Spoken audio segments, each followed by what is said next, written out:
My name is Andrew Franklin. I'm a UA undergrad right now. I'm doing a Bachelor's of Science in Microbiology, and I write poetry. My style right now, I would say, is contemporary, sort of like rap with a jazz, and sometimes it has no real underlying tone whatsoever. It's just sort of, how to put it, it just has no tone.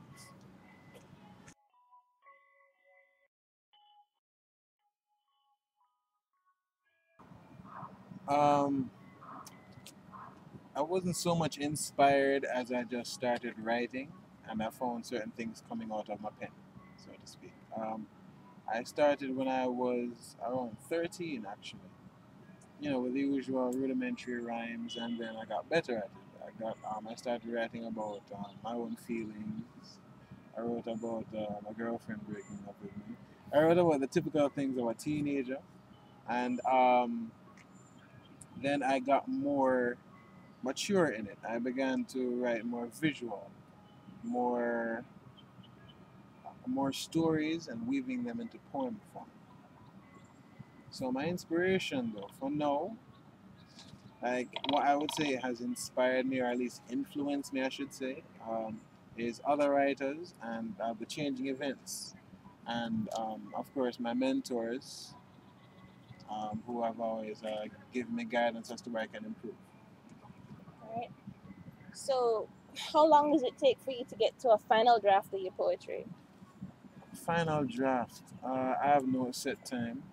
I wrote one piece in the space of 30 minutes. Sometimes it took 3 months. And honestly, I don't think there's ever really a final draft because whenever I write something, I always feel like there's more to say and I stop. And then I find that poem again a couple months later and I just extend it. So I don't really have final drafts, I guess.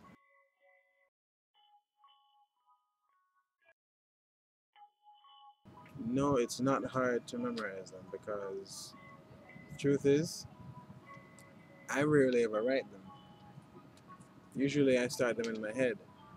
I only write it down so in case I lose it. But honestly, it's all in my head, so that's where it started. So it's not hard. Yeah, I started performances in 2007 at my high school, Dental.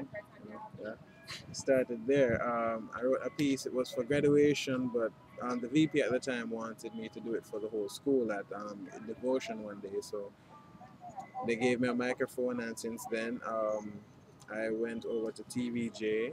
I've been asked by the Observer to submit pieces. I've performed at community clubs, performed at restaurants, at parties, at concerts. And then I came to UA and I do it for a club. I do it for friends and for ceremonies, like even Chancellor Hall with their prize giving ceremonies. No, I never got to make it to Calabash or to say something in all this time. I've been at the Writers Club, we've been to Pages. And my responses so far have been good. Actually, I always get a positive There's response. Always this gap of silence right after I finish a poem where I'm wondering, did they get it? Did I lose them? But then they actually start applauding and people come and they tell me what they liked about it. So I'm glad that so far my pieces have actually been comprehensible to people. And for some people it's even inspiring because 3 people so far have actually started writing because they heard me.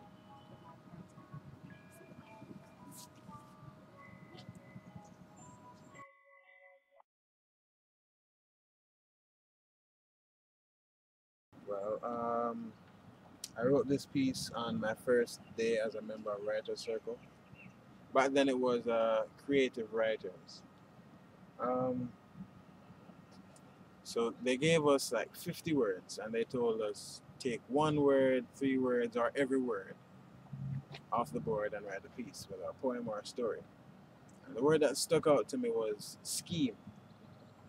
So I wrote the scheme. Kind of simple. So it's all a scheme, it seems to me, that they fill our heads with the most wonderful dreams and yet they withhold the ways and means. It's all a scheme, it seems to me, that they use us until the lights leave our eyes, and it's in the cold bosom of the earth we lie, that they come and say that they were there for us. It's all a scheme, it seems to me. That they say that they care, but they don't give a damn. But I guess the life of the wolf is in the death of the lamb. Such is the cannibalistic nature of man. It's all a scheme, it seems to me. That we should weep for the blood of a bird, but not for the blood of a fish. So blessed are those with voice. So this one is for the voiceless ones, the choiceless ones, the fathers, mothers, daughters, sons, the ones who dwell in the land of still tongues, population one too many. The ones whose only choices were to pick up or to get picked up, because their day-to-day lives are like a stick up, but their silence is no one's fault but ours. As it was also voted to power the misguided miscreants who were too blind to see that they needed a change of direction, and the jaded jackasses who thought the IMF would be a resurrection. So let this spoken word become a verb for everyone who's here and heard, to take back their rights from this tyrannous power, and who give those two-mouthed bastards right to say that we needed a shower to blow away the smoke and reveal the twisted plot, show them we've got what it takes to take back what they've got, to bring ourselves from this nightmare, which to them is their dream, and to break this masterminded cycle, this evil, this scheme.